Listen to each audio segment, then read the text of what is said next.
Chuggalos, welcome to day 4 of the Brew Crew Podcast 2022 Advent Calendar. And today, boy, do we have one that I think it's our furthest from Dayton, Ohio, or wherever you're drinking yours, is Ottakringer Vienna Lager, and it's actually brewed in Vienna. So it's actually hopefully a very traditional beer.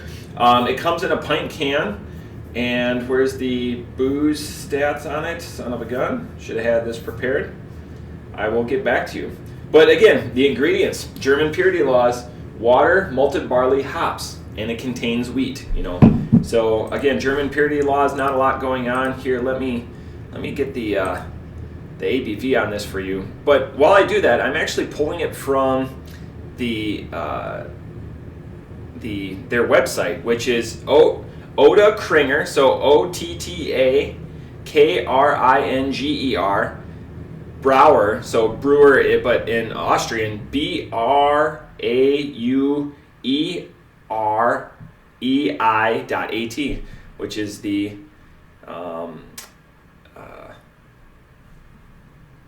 suffix for the country of Austria. Sorry, I'm a little bit off today.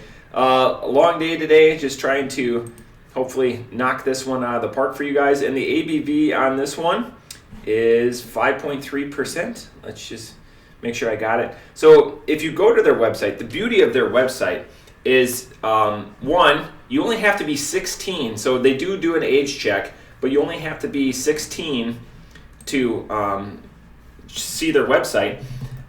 We sure hope you're older if you're taking in this comment or this content. But number two, the video is just pouring in all of the fun and everything that's associated with the Ottakringer brewery, which I thought was quite fun and elicited a lot of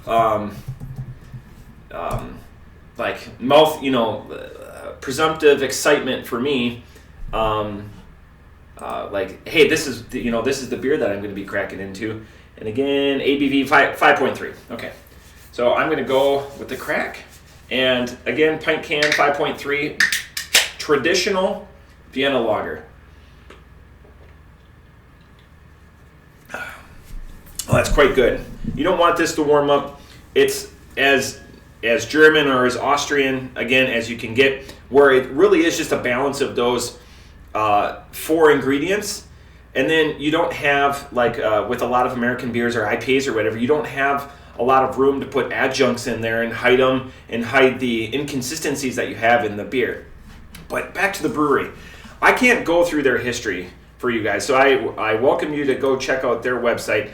Their history starts in 1837, and it's got a massive timeline where, like, every 10 years there's a couple of paragraphs about everything that they've done and they've brought to Vienna, Austria. And think about starting in the 1830s, all of the history with world wars and everything that were literally happening right in that area when it was the Austro-Hungarian Empire. And just as a history buff, a lot of the things. So if I would look through that a little bit more and do a little bit more research on the brewery, I'm sure a lot of that that character and where they got all this information would come from. So this beer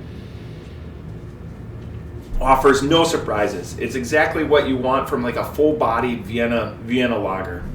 I know a lot of the other guys are pouring it into glasses and seeing that. The excitement for me when I watch those videos is going to be seeing that, because again, I'll drink it straight from the can, put it in a koozie, and I'm good to go.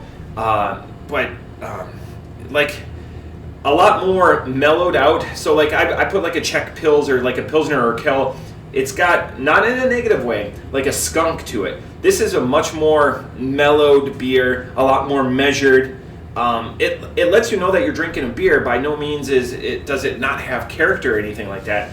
But it's in that sweet spot for Vienna lagers, what you would expect from West Central Europe, bordering on the Alps country, or just out of the Alps. Okay. So Chuggalos from across Wisconsin got back to me. So Jason goes, this one is good, rating 4.5, which is hilarious after yesterday's debacle. They didn't care for the coconut cookie stout that we had last night. So the reverse Oreo, as we are going to call that episode. And then Kate, the wife of that, tandem goes, after chewing yesterday's, this one is crisp and refreshing, a 4.5.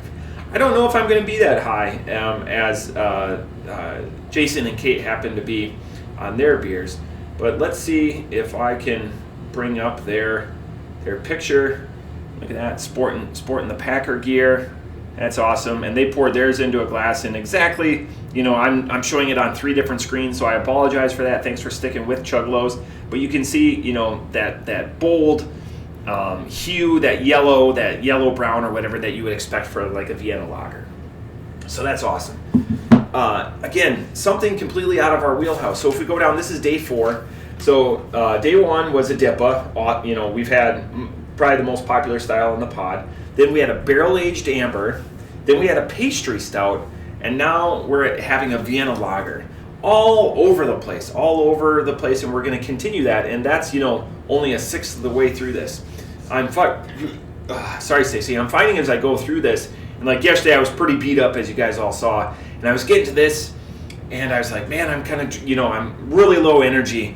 And then I crack into this, and it's what I expect. And that's okay sometimes with beer in situations like this. It's okay to have your expectations met by a beer. I know yesterday I was really excited for, and it seems like that excitement was met by apprehension by other Chuggalos after they had the beer. It was maybe too complex, that Untitled Art collaboration. But this is like in a safe spot. This is definitely a beer that meets expectations. Off the top rope, I'm not going to be as admirable in my scores as Jason and Kate were. I'm going to be at a 3.75 on this one. It's wonderful. It's consistent. It's what it is. There's no surprises. It's not like popping that joke peanut can or whatever and poof, all of this comes out. No, it's a beautifully done Vienna Lager. Just again, German purity laws. Just those couple of ingredients.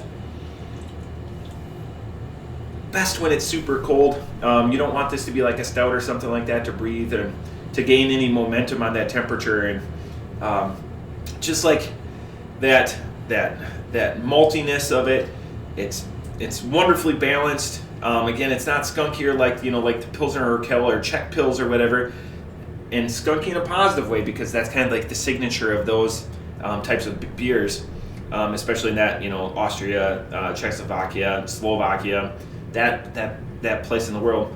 But again, I'm fairly comfortable with this beer at a 3.75. I'm glad it comes in a pint can. Grabbing a pint anytime you go to Europe, a very traditional way or a serving style. This is delightful. And again, JT will talk about it, but this can stands out.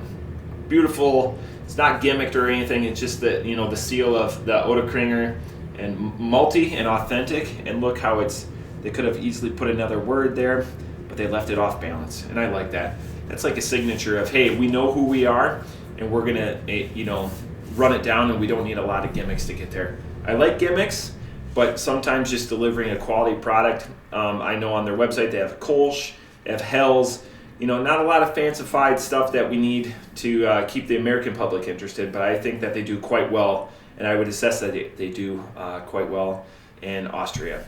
So again, Ottakringer, Vienna Lager, pint, 5.3. I give it a 3.75. Cheers.